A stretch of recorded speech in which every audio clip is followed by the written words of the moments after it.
నమస్తే, welcome to our voice. నేను journalist నవత. శ్రీరాముడు దేవుడే, శ్రీమద్ రామాయణం వేదమే. ఆ దేవుడు దశరథుని ఇంట అవతరించాడు. ఆ వేదం వాల్మీకి నోటన అవతరించింది. కానీ రాముడు తన నడకతో దైవత్వాన్ని మరుగుపరిచాడు.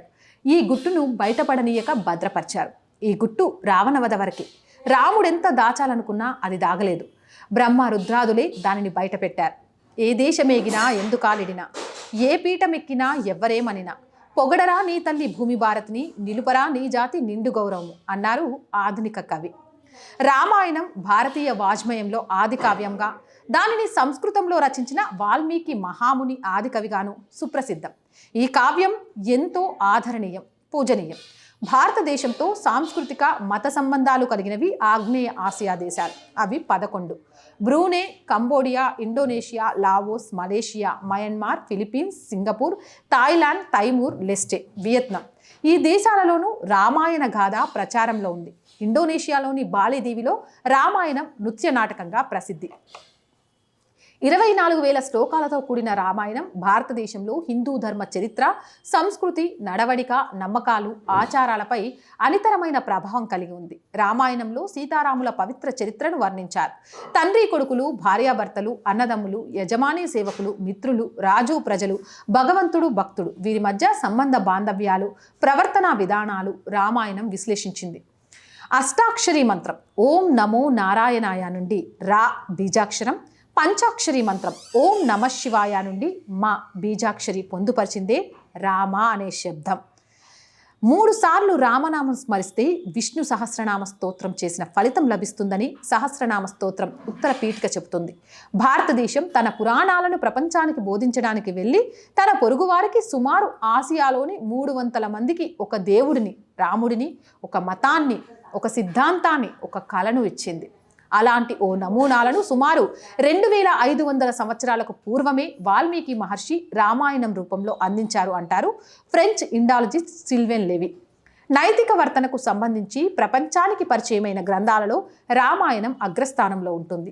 ఇది ఆగ్నేయ ఆసియా దేశాల సంస్కృతి సాంప్రదాయాలలో ప్రత్యేక పాత్రను కలిగి ఉంటుంది. వారి నాటకాలు, సంగీతం, నృత్య రూపకాలు, చిత్రలేఖనం, శిల్పకళ, రాజ ప్రదర్శనలో మాత్రమే కాకుండా పరిపాలనా సిద్ధాంతాలలో కూడా సుమారు 1500 సంవత్సరాల నుంచి ప్రభావితం చేస్తూ వస్తుంది.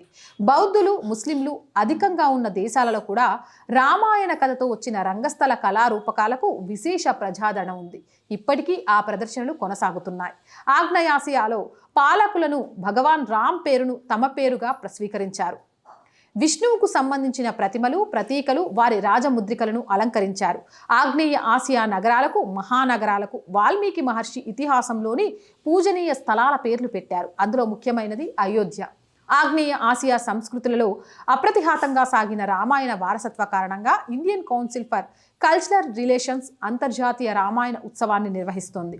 రామాయణం ద్వారా ప్రపంచ అనుసంధానం ఎలా జరుగుతుందో ఈ ఉత్సవాలు గుర్తు చేస్తాయి. తద్వారా రామాయణం ప్రపంచానికి నైతిక వర్తన నేర్పే గ్రంథమైంది. రామాయణాన్ని థాయిలాండ్లో రామ్ కీన్ అంటారు. ఈ ఇతిహాసం మీద ఆధారపడే కోన్ అనే నృత్య రూపకం అక్కడ తరతరాలుగా ప్రదర్శిస్తున్నారు. ఫిలిప్పీన్స్లో మహారథ లవనాగా రూపాంతరం చెందింది. అక్కడి సింకిల్గా రామాయణం నృత్య రూపకం జనరంజకమైంది. జావా ద్వీపంలో కకావిన్ అనుసృతంగా వస్తుంది. కంబోడియా, మయన్మార్, లావోస్ దేశాలలో వారి వారి రామాయణ ఆధారిత నృత్య రూపకాలు ఉన్నాయి.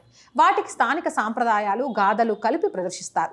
మలేషియా, సింగపూర్, వియత్నాలకు సొంత శైలి రామాయణాలున్నాయి. థాయిలాండ్, మయన్మార్, కాంబోడియా, లావోస్ దేశాల వారు థేరవాద బౌద్ధాన్ని అనుసరిస్తున్న కారణంగా అక్కడ రామాయణంలో బౌద్ధ సాంప్రదాయాలు మిళితమయ్యాయి. మయన్మార్లో రామాయణాన్ని యమాయన లేదా యమ అవుట్గా అభివర్ణిస్తారు. రాముణ్ణి యమాగా, సీతాదేవిని తిడాగా పిలుస్తారు. అక్కడ రామాయణాన్ని దేవ వధ బౌద్ధంలో ఒక జాతక కథగా అభివర్ణిస్తారు. నేటికి అవి కొనసాగుతున్నాయి. సుమారు 11వ శతాబ్దం నుంచి ఆయా దేశాలలో రామాయణం ప్రస్తావన కనిపిస్తోంది. ఇండోనేషియా, మలేషియా దేశాలలో బౌద్ధేతర ఛాయలు కనిపిస్తాయి. థాయిలాండ్ జాతీయ కావ్యం రామ్ కీన్ సుమారు 700 సంవత్సరాలకు పూర్వం చక్రీ వంశం రాజు రామా వన్ పరిపాలనా కాలంలో రచించారని చెబుతారు. రామాకీన్ను థాయిలాండ్ భూభాగంలో జరిగిన గాథగా తీర్చిదిద్దారు. సాంప్రదాయ బర్మీస్ నాట్య శైలుల్లో రామాయణం ప్రధాన ఇతివృత్తమైంది. లావోస్ జాతీయ ఇతిహాసం ప్రలాక్ ప్రరామ్ పేరుతోనే రామాయణం కనిపిస్తుంది. అందులో భారత్లోని గంగా నది స్థానాన్ని మికాంగ్ నది భర్తీ చేసింది. మికాంగ్ నది ఆగ్నేయ ఆసియాకు జీవనాడి.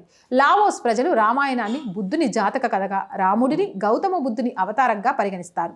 బుద్ధుడిని మోక్ష మార్గానికి దూరం చేయడానికి ప్రయత్నించిన మరా అనే దుష్టశక్తికి ప్రతీకే రావణుడు అని నమ్ముతారు. చెడుపై మంచి సాధించే విజయంగా రామకథను వారు గౌరవిస్తారు. ఇండోనేషియాలో ఇప్పటికే రామాయణంతో పాటు భారతీయ పురాణాలు జనాదరణ పొందుతున్నాయి. జావా ద్వీపంలోని యోగ్యకర్త నగరం పేరు రాముడి రాజధాని అయోధ్యకు అపభ్రంశ రూపం. రామాయణంపై ఆధారపడిన నృత్యరీతులు అక్కడ హిందూ ఆలయం ప్రభానంలో ఇప్పటికీ ప్రదర్శిస్తారు. తమిళ వర్తకుల ద్వారా రామాయణం మలేషియాలో ప్రవేశించింది. ఆ కావ్యాన్ని అక్కడ హెకాయత్ శరీరామాగా వ్యవహరిస్తారు. రామాయణం బోధించే విధేయత, ధర్మబద్ధత వలన ఈ కావ్యం ప్రజలలో ఆదరణ పొందుతుంది. కాంబోడియా జాతీయ ఇతిహాసం రిమ్కార్ రాముడిని ప్రిహిరిం అని, లక్ష్మణుణ్ణి ప్రిహిలిక్ అని, సీతాదేవిని నింగ్సేడా అని పిలుస్తుంది. వాల్మీకి రామాయణంలో లేని కీలక ఉదాంతాన్ని చేర్చడంతో పాటు ప్రిహిరిం కమాండర్ హనుమంతుణ్ణి, మత్స్యకన్య సోవాన్ మచ్చా మధ్య జరిగిన సంభాషణ వంటివి చేర్చారు. రిమ్కార్ చిత్రలేఖనం ఆధారంగా రూపొందించిన చిత్రాలు రాయల్ పేలెస్ను కైమార్ శైలిలో అంకోర్ వాట్, భాంటెం శ్రీ దేవాలయాల గోడలపైన చిత్రీకరించారు. వాల్మీకి రామాయణంలోని ఉత్తరాఖండలో మాదిరిగానే రిమ్కార్కు కూడా ప్రియారిమ్ని నియాంగ్ సేడా నైపుణ్యాన్ని అగ్ని పరీక్ష ద్వారా పరీక్షించమని అడుగుతుంది. ఆమె దానిని దాటి వెళుతుంది. కానీ అతనికి ఆమెపై విశ్వాసం లేకపోవడంతో తీవ్రంగా బాధపడుతుంది. విచారణ తరువాత ఆమె అతడిని విడిచిపెట్టి వాల్మీకి మహర్షి ఆశ్రమంలో ఆశ్రయం పొందుతుంది. అక్కడ ఆమె మగ కవలలకు కంటుంది. తర్వాత వారు తమ తండ్రితో కలుస్తారు. నేడు థాయిలాండ్లో అటు రంగస్థల కళగా, బోధనాపరంగా ప్రాచుర్యం పొందిన ఈ వెర్షన్ సియాన్ చక్రి రాజవంశానికి చెందిన మొదటి చక్రవర్తి రామావన్ కాలం నాటిది. దశరథ నాటకాన్ని బుద్ధుని జాతక కథగా చూస్తారు. రామ్కీన్ రచయిత విష్ణు పురాణం, హనుమాన్ నాటకాల నుండి ప్రేరణ పొందాడు. అందువల్ల రామ్కీన్లోని ఉదాంతాలకి వాల్మీకి ఇతిహాసంతో ఎక్కువ పోలికలుంటాయి. దీని కథాంశం, ఉపకథాంశాలు ఆయుతమ నైతికతపై వ్యాప్తి చేసినట్లు కనబడతాయి. ఇది ప్రారంభ రూపంలో ప్రాణారై దైవికాంశాన్ని సూచిస్తుంది. థాయిలాండ్లోని అన్నీనాంగ్ ఖోన్ అనే ప్రదర్శనలకు రామ్కియాన్ ప్రధాన ఇతివృత్తం. ఇక ఇండోనేషియా ప్రపంచంలో అతిపెద్ద ముస్లిం దేశమైనప్పటికీ రామాయణ ప్రాధాన్యం నిరంతరం గుర్తు చేస్తూనే ఉన్నారు. సాధారణంగా వెయాంగ్ కులిట్ అని పిలిచే తోలుబొమ్మలాట ద్వారా వారు ప్రదర్శన నిర్వహిస్తారు. ఈ ప్రదర్శన అనేక రాత్రులు జరుగుతుంది. జవానీస్ రామాయణ నృత్య రూపకాలు వయాంగ్ వాంగ్ సాంప్రదాయ రీతిలో ఉంటాయి. సాధారణంగా ప్రంబాన్ హిందూ ఆలయం, యోగ్యకర్తపుర విశాత సంస్కృతిలో కేంద్రంలో, అలాగే రీజెన్సీ యోగ్యకర్త హోటల్లో వాటిని ప్రదర్శిస్తూ ఉంటారు. వాల్మీకి రామాయణంలో ప్రధానంగా జావాకు సంబంధించిన కొన్ని చేర్పులు కనిపిస్తాయి. సర్వశక్తివంతుడైన దేవత దయాన్ జవానీస్ సంరక్షక దేవుడు. ఆగ్నేయాసియా సంస్కృతిలో రామాయణ ముద్రలు నేటికి కనిపిస్తాయి. దక్షిణ చైనా సముద్రానికి ఉత్తరం ఉన్న భూభాగాల్లో వ్యాపారం చేసిన భారతీయులు రాముని వ్యక్తిత్వాన్ని తరతరాలకు మార్గదర్శక ప్రేరణగా చూపగలిగారు. రామావతారం సజీవంగా, విశ్వసనీయంగా మారి సాధారణ ప్రేక్షకులను నైతిక పంతాలు నడిపింది. వాల్మీకి మహర్షి మనిషిని లేదా సాంప్రదాయాన్ని భావితరాలకు అందించాలన్న తన ఉద్దేశాన్ని నెరవేర్చుకోగలిగారు. చెడుపై మంచి సాధించే విజయాన్ని కీర్తించే నైతిక గాథ రామాయణం.